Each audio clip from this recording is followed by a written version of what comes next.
Эсэ эрдэм агтай.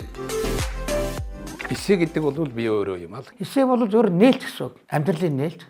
Энэ эсэ бичвэр гэдэг бол ерөөсөө хувь хүний хөгжлийн гол тулгуур тэгээ насан туршийн боловсрал юм байна. Маш олон залуучууд яадаг вэ гэхээр 1-2 бичээд үр дүн гарахгүй болчдөг. Энэ эсэний хамгийн гол шинж нь их баримтлаг. Баримтан дээр үндэслэж бичдэг. Бид нар бас сүүлийн одоо 20-30 жил бол эсэ гэдэг юмыг нэг юм дотор ингээ багтаагаад нэг юм гэж ойлгоод ингээд тал талаас нь яагаад явсаар байгаа гэж жоохон бүдгрүүлээд яваадсан байна гэж. Эхэл цовруул нэвтрүүлэг.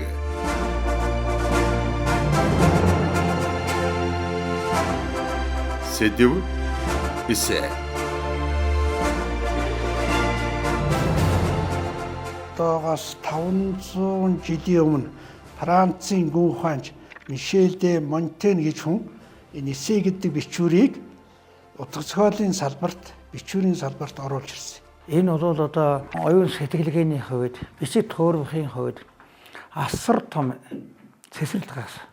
Эсэ гэж юу вэ гэхдээ зэрэг бол манай дээр Монтенегийн гэсэн нэг сайхан үг байна. Эсэ гэдэг бол би өөрөө юм аа. Тэгэлэр би өөрөө гэдгийн цаана бол юу байна вэ гэхдээ зэрэг бол өөрийгөө ямар нэгэн үзэгдэл юмны тухай өөрийгөө одоо илэрхийлэх хамгийн одоо дээд түвшний, хамгийн одоо боловсон түвшний одоо бичгийн хэрэглээ юм да. Тэгээ энэ хүний араас одоо тэгээд дэлхийн ялангуяа Европын гүн ухаанч сэтгэгчид энэ утга зохиолд гарч ирсэн энэ бичвэрийг сонирхож энэ эсэ гэдэг нэр томьёо хэрэглэж олон оронд одоо Англи, Францад, Германд энэ эсэ бичвэр тэр 1600 1700-аад оны үед их төвөнд дэлгэрсэн. Ер нь аливаа хэлний хэрэглээ гэдэг бол ярих бичих унших сонсох гэсэн одоо ийм дөрвөн том хэрэглээ байдаг. Тэр хэрэглээний дотроос бол энэ бичгийн одоо өндөр хэрэглээ, гүн шатны хэрэглээ бол энэ зохион бичлэг. Зохион бичлэг гэдэг бол эхлэлийг зөв бүтээлчээр хэрэглэх нэг одоо хамгийн чухал үзүүлэлтүүд. Зохион бичлэгийн хамгийн дээд хэлбэр бол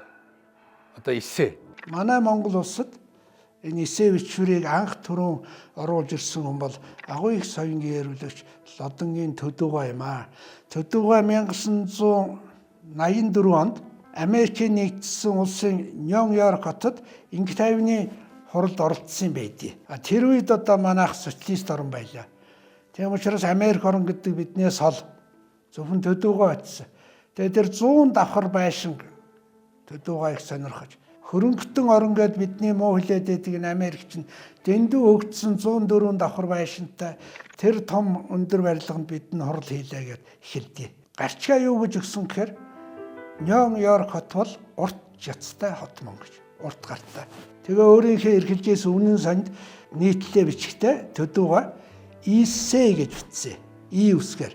За тэгээд тэрнийгээ товч тайлбарлахдаа энэ эсэ гэдгийг монгол хэлний найруулга авиа зүй хувьд бол энэ эсэ гэж сонсогдох юм аа. Тэгээ игээр бичье. Айр гисдэг шиг. Энэ бичвэрийг бүр айр гисж байгаа юм шиг эсгэж, дарж тэгжээж энэ бичвэрийг бичтiin байна гэд. Тэгээд эсэ гэдэг нэрийг Төдөгөө анх өгж 84 онд анхны эсээг үнэн санд хэвлэгжсэн. Боловсралтай хүний, боловсрсон хүнийг шинждэг хэдхэн юм байдаг. Тэрний нэг нь бичих чадвар л да.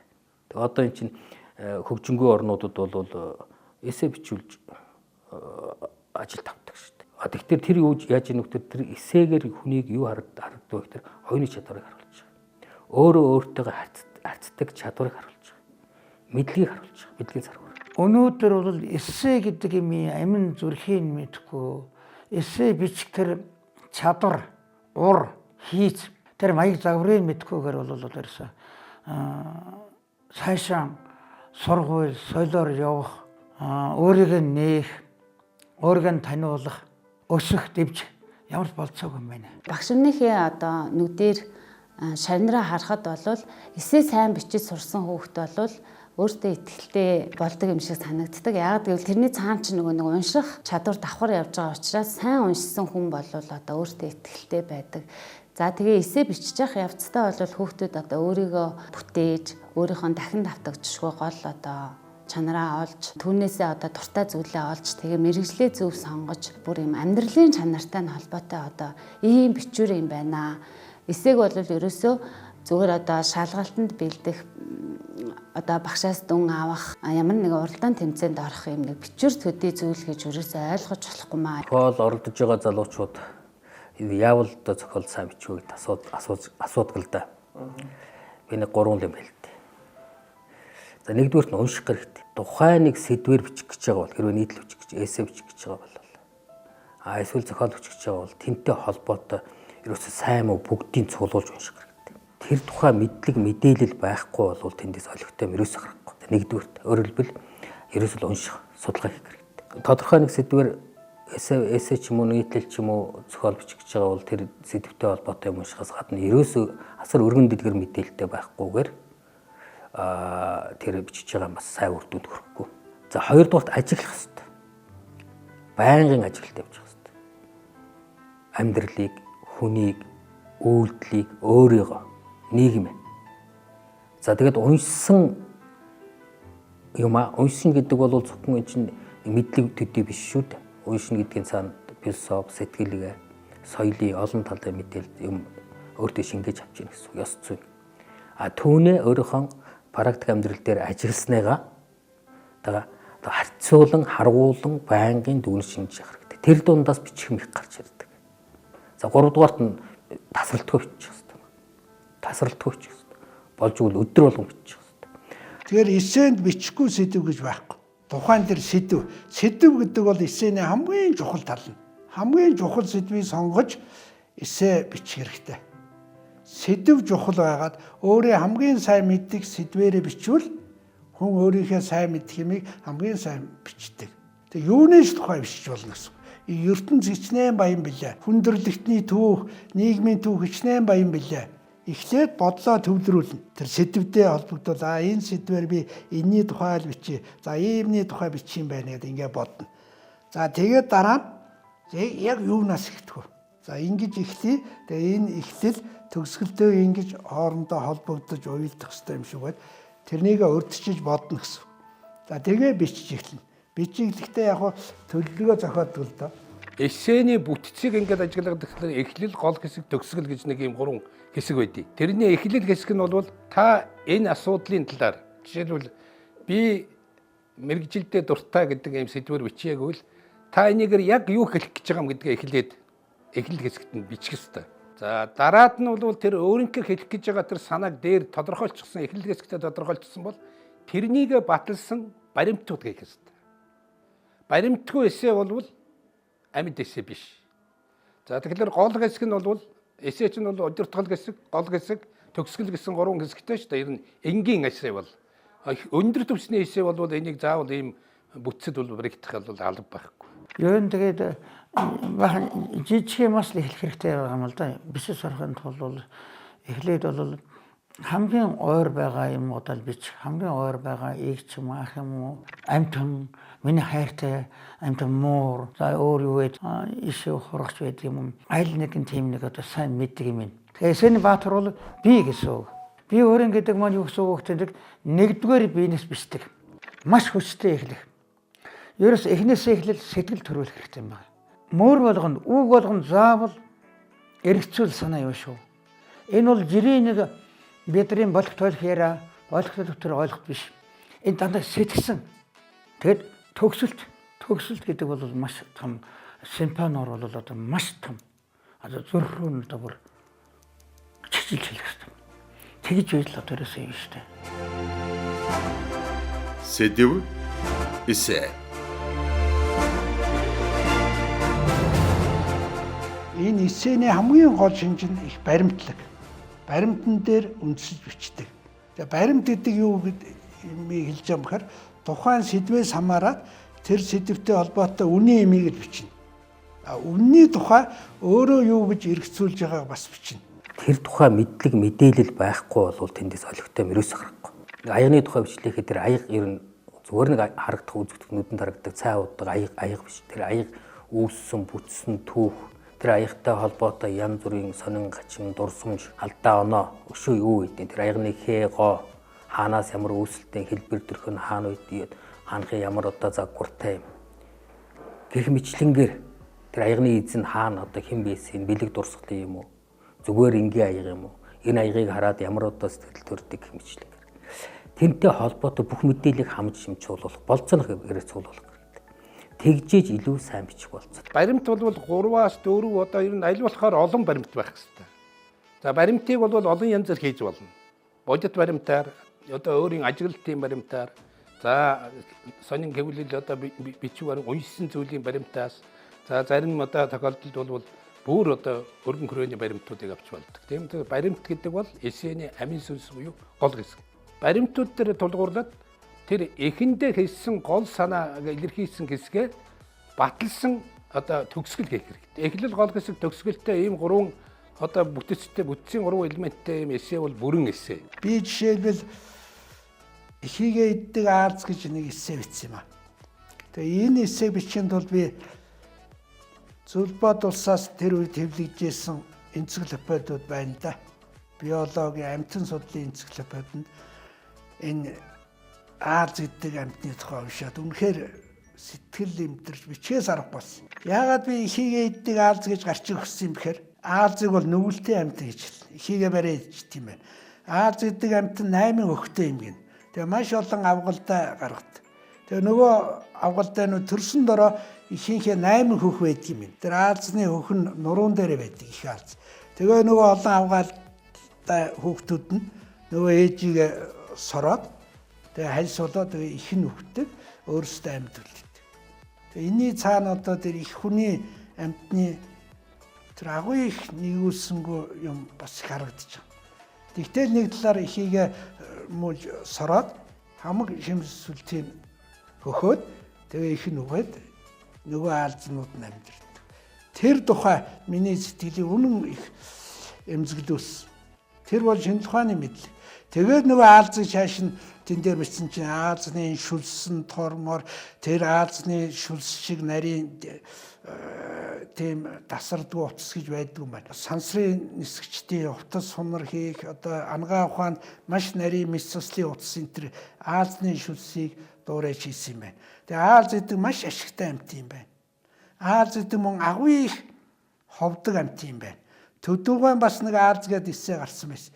Би бас тэрний юмс. Тэгээ төдөөгөө хэрв Аалз одооныхоо энэ биенээс арай томхон нэг хурганы чинээ байсан бол хүндрэлтний дор нь идчих юм. Тийм ховдог амьт юм. Сайнтай муутайгаа байна. Тэгээ энэ Аалзыг ер нь их нүгэлтэй амьтан алах хэрэгтэй гэдэг юм байна л да. Монголчуудын тийм үг би тэрнийг оруулаа. Тэгтээ Аалзыг алах хэрэггүй. Аалзыг яахыгаа Аалзыг аврах юм уу, алах юм уу гэдгийг Аалзыг бүтээсэн энэ байгаль их мэдтгвэ гэж би тэр эссегээ төгсгөж байгаа. Тэгээ энэ эссений энэ төгсгөл гэсэн маш чухал. Эссенд бол тэр эхлэл төгсгөл хоёрыг хашина гэдэг бол их чухал. Маш сайхан эхлэх хэрэгтэй. Хүний анхаарлыг татах үед тийм гарчиг өгөх хэрэгтэй. Түүнээс зүгээр Аалз гэдэг Аалзны тухай бичвэл тэрний хэн ч уншихгүй. Ихийгээ иддэг Аалз гэдэг нэрчээр хүн сэртгэл явчихгүй. Энэ Аалз ч яасан амир юм. Хүн та хичнээн хөгцсөн ч шинжлэх ухаан амьтан судлалын ухаан хичнээн хөгцсөн ч Аалзыг бүтээж чадахгүй. Ахаад алхад амархан Аалзыг үлээхэд хийсч няслагад өгчих өчүүхэн бийтэй амьд. Гэвч хүн бүтээж чадахгүй. Аалзыг хэн бүтээсэн? Аалзыг Аалзны аав ээж хоёр л бүтээсэн. Байгаль ээж нь бүтээсэн. Тийм учраас байгаль өөрөө мэддэггүй гэсэн тийм санаагаар жишээд би нэг юм эссе бичсэн байд юм аа. ертөнцийг үзэхээс бол миний тэр хараа, миний өнцөг, миний бодол санаа гэсэн үг шүү дээ. Эссе гэдэг сэтгэлгээ. Ерөөсөө маш их сэтгэлээ. Гэхдээ хуурам сэтгэлээ биш шүү. Хуурам ч одоо хоосон, гой, ганган тийм үг биш. Зохион бол биш. Бас нэг юм эссетэй холбоотой нэг асуудал байна. Эссе зохион бичлэг хоёр ямар ялгаатай вэ гэдэг хүмүүс янз бүрээр тайлбарладаг шүү. Манай Батхдаг багш бол эссе бичих эрдэм номдоо бол нэлээд дэлгэнгүй тайлбарсан байгаа. Зохион бол зохиохоос ер нь татгалзаж байна гэдэг юм да. Эссе бол өөрөөс ердөө тэр зохиож бичих ерөөсө болдог. Өөрөөгөө тухайн эссе бичгээр чи өөрөөгөө л бичих гэж байхгүй. Манайд бол эссе хөгжүүлэх эссений талаар бол одоо хамгийн уншиж эссе гэж юу гэдгийг тодорхойлоход бол ил төдвийн одоо эссенүүд байдаг. Энэ бол мэрэгжлийн маш өндөр түвшний маш их баримт гэж одоо юу вэ гэдгийг бол тэр манай төдвийн эссенээс. За тэрнээс гадна бол манайд бол ер нь эссе бичээгүй зохиолч бол байхгүй. Тэгэхдээ хамгийн түгээмэл бичсэн одоо үлгэр жишээ эссе бичсэн хүн бол энэ Пүрхүүгийн Батхуйг гэж хүний эссенүүд байдаг. Энийг одоо та бүхэн одоо бас эссе гэж ямар зүйл хэлдэг юм гэдгийг яг тэр Пүрхүүгийн Батхуйгийн эссенүүдийг унших хэрэгтэй. Ном уншаагүйгээр бас эссе бичихгүй. Ухаанаас ухаан ургуулах юм байгаа. Уран зохиол уншихгүйгээр, яруу найраг уншихгүйгээр ерөөс энэ сэтгэл бас хөгжихгүй. Энд тархины чинь булчин гэж юм байгаа шүү дээ. Ном уншдаг хүн чинь тархины энэ эзэлхүүнийг их өөр болгодог юм байна. Энэ тархины бас булчин гэж юм бас байд юм. Тэрийг ажиг чангруулдаг, хөгжүүлдэг юм байна шүү дээ. Тэгэхээр энэ эссе гэдэг бол утга зохиолын нэг бичлэгийн шилдэг төрөл. Том санааг товч өвчтэй. Одоо энэ дэлхийн утга зохиолын тойл дээр бол эссений баг 18-9 төрөл байна гэд бүртгэгдсэн байна шүү дээ. Сургалтын эссе бол өөр. Ялангуяа ерөнхий боловсролын дунд сургуулийн хүүхдүүдийн эссег бол эссений дээд түвшний шалгуураар шалгах төвөгтэй. Тийм учраас бол хүүхдүүдтэй эхлээд эссе уншуулах хэрэгтэй. Эссег бол ойлгох хэрэгтэй. Ойлгохдоо эхлэл нь юу хэлэх гэсэн нэгээр. Энийг баталсан баримт нь хаана байна? Тэгээд эцэст нь бол энийг төгсгөж юу одоо хэлж өөрөөр хэлбэл эхлэл хэсэг төгсгөл хоёр хоорондоо яг уяатай.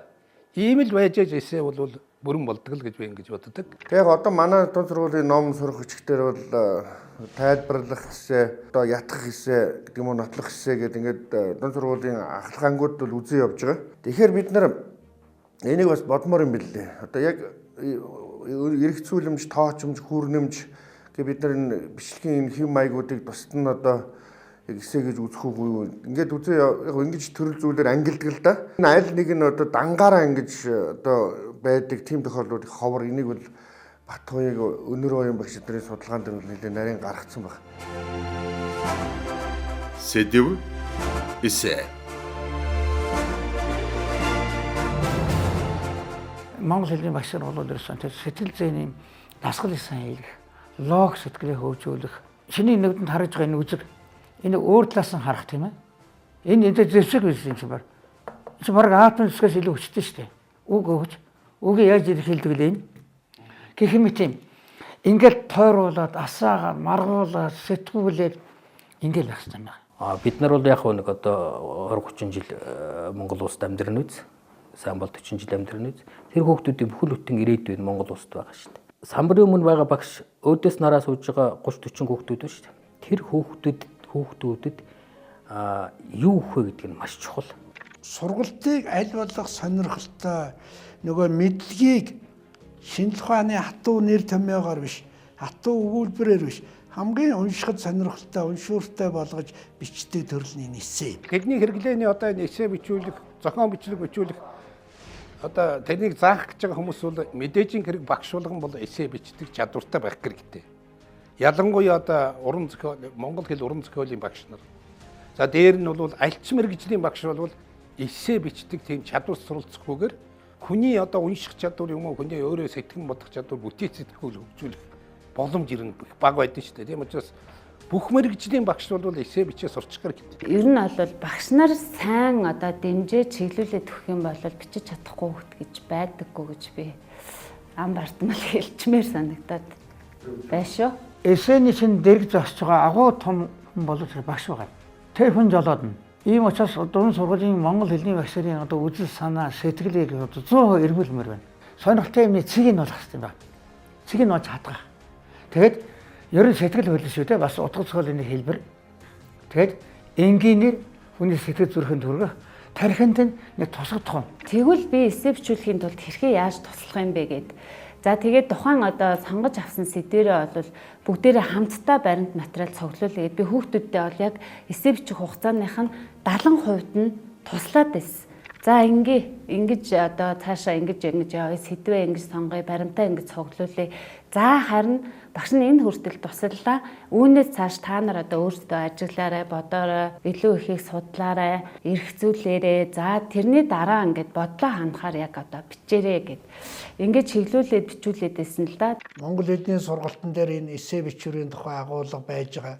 Уран зохиолд ч гэсэн энэ эссе чинь баримтат уран зохиолын төрөл болоо явчихна. За энэс яг эссе гэдэг бичвэрийг манай монгол хэл уран зохиолын багш нар л зааж байгаа юм. За хүүхд багцуудыг одоо эссе сайн сурахын тулд багш болгон эссе чинь болох хэрэгтэй юм байна.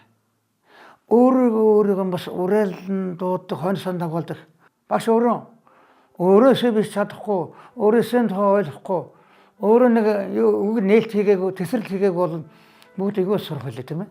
Анх яагаад одоо энэ бичих чадвар бол эссе бичих номнуудаа гаргая гэсэн одоо санаачлаг гаргасан бэ гэхээр сүүлийн одоо олон жил бол дандаа ахлах ангид хичээл орж ирсэн. Өөрт ямар бэрхшээл тохиолдсон бэ гэхээр сургачгээс барихаар агуулга нь хүнддээд бас нэг юм эсэг гэхлээр л ерөөсөө айгаад ч гэдэг юм уу. Нэг юм бүхэл цул гэж ойлгоод ерөөсөө ингээ халтаж чадахгүй халшаад ингээд яваад байсан. За тэгээд ингээд би өөрийнхөө хэмжээнд энэ асуудлыг яаж шийдэх вэ гэд сүүлийн хэдэн жил бол одоо туршилт маягаар ажилласан л да. За тэгмэгц ингээд үр дүн гарч ирсэн. Тэнгүүт би одоо багш нартайгаа энийг хуваалцъя. Багш нарт маань бас одоо адилхан бэрхшээл байгаа хаа гэд энэ үүднээс олвол ингээд бэрхшээлийг нь хуваалцах гэж одоо анх одоо эссе бичүүнийг гэдэг ийм одоо номыг Буян тухай зөвлөлтөөр сургуулийн багш Эрдэнэ Чимэг багштайгаа хамт хийгээд за тэгээд одоо түүнээс цаашаа ингээд судалгааныхаа ажлыг улам одоо гүнзгийрүүлээд ингээд ажиллаж явж байгаа. Ер нь энэ ерөнхий боловсролын сургууль юм уу, ихтэй сургуулиуд бол нэг 4 төрлийн хэсэг бол заавал үүсэх хэрэгтэй байна гэж үзээд байгаа. Тэгээ нэг нь бол юу ажиллах вэ гэхээр номын тэмдэглэл. Яг номын тэмдэглэл гэхээр эхнэр бодоод бид нар ингэж яж болохгүй. Ер нь ном унших бол эссе бичгийн хамгийн чухал үндэс. Маш их унших хэрэгтэй. Тэгээд тэр уншсан номоо зүгээр уншаад орхих биш. Уншиж явах явцаасаа эхнээсээ эхлээд номын тэмдэглэл гэтэлдэг байх хэрэгтэй. Ялангуяа хүүхдэд өдрийн тэмдэглэлийг хөтлөө сур. Энэ бол хамгийн гайхамшигтай. Би бол яагаад зохиолчсон гэдэг би өнөөдрийн хөтлөөр өдрийн тэмдэглэл хөтлөж ирсэн. Барууны орнууд гэдэг юм уу энэ орнуудын эссе манай эссе хөр ялгаа юу гэхээр тэнд бол энэ эссе бичлэг гэдэг юм бол ерөнхийдөө загварчлаад стандарт маяг юм тогтооцсон байна. Өөрөөсөө ингээд хүүхд номын тэмдэглэл бичихдээ яаж бичих вэ гэдгийг чинь бүр нарийн загварыг гаргацсан байгаа байхгүй.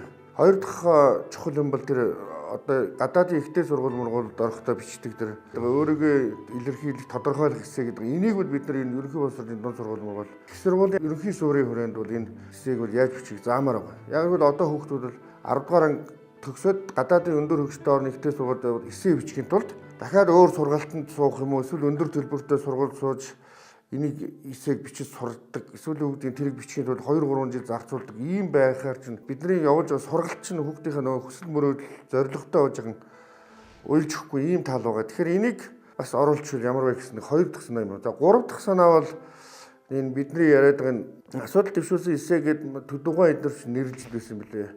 Энэ эсээ бол одоо энэ шинжлэх ухаан танин мэдхэн одоо гол төрөл зүйл нь. Ерөөсөө нэгтэй сургуулиудын сургалтанд хэрэгэлдэг хамгийн гол эсээ бол энэ одоо асуудлыг ямар нэг асуудлыг хөндөж тавиад нийгмийн асуудлыг хөндөж тавиад тэрийг бол одоо үгүйсгэх юм уу эсвэл дэмжих маягаар бичдэг ийм эсээ. Энэ бол бас тодорхой загвар магвар нь маш тодорхой болсон.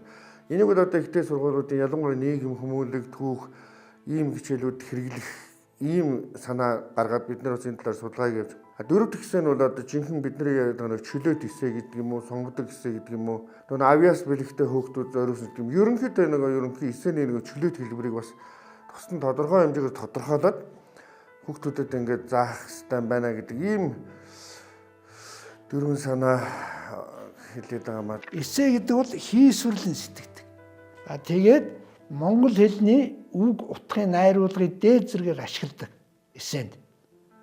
Тэр эн чинь үгийн баялаг хэрэгтэй байна өнөөдрийн монголчууд. Бид ч одоо үггүй дохио зангааны хэлтэй болж байна. Маш цөөхөн үгийн хүрээнд нэг 500-гаатхан үгийн сан дотор эргэлдэж байна уу та. Гэтэл энэ хэл судлаачдын тэмдэглэлээр нэг хүн 5,000 үгэн дотор эргэлдэж утгацгоолын хэл юмаа бичиж явах хэрэгтэй. Тэгэхээр эссе бичгээд хүүхдүүд маань юу анхаарах вэ гэдэг зэрэг нэгдүгээрт бол баялаг үг хэлэх. Энэ монгол хэлнийхээ иш хэдийг бол бахархалтайгаар эзэмшсэн байх шаардлагатай. Бичнэ гэдэг бол тасралтгүй өдөр тутмын уйггүй хэдэн 10 жилийн үр дүнгээр тэр мастерство буюу ур чадвар төлөвшч бий болдог. Тэрс гинтхэн дөнгөж бичингүүтээ гайхалтай сайхан бичдэг тохиолдол ер нь бараг байхгүй. Онцгой л биш бол бараг байхгүй. Эцэстэн зөвлөхөд бичсэн бичвэрээ заавал засах хэрэгтэй. Засах гэдэг бол тэр их бичвэрийг сайжруулах хамгийн чухал эрдэм юм аа.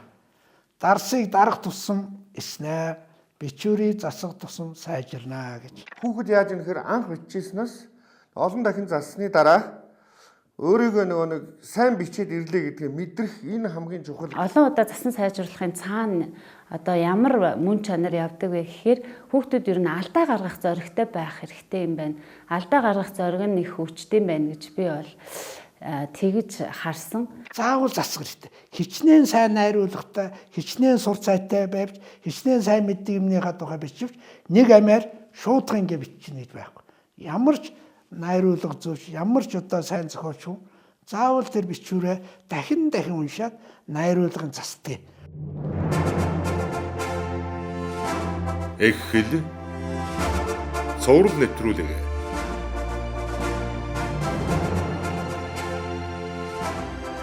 Сэдв эсэ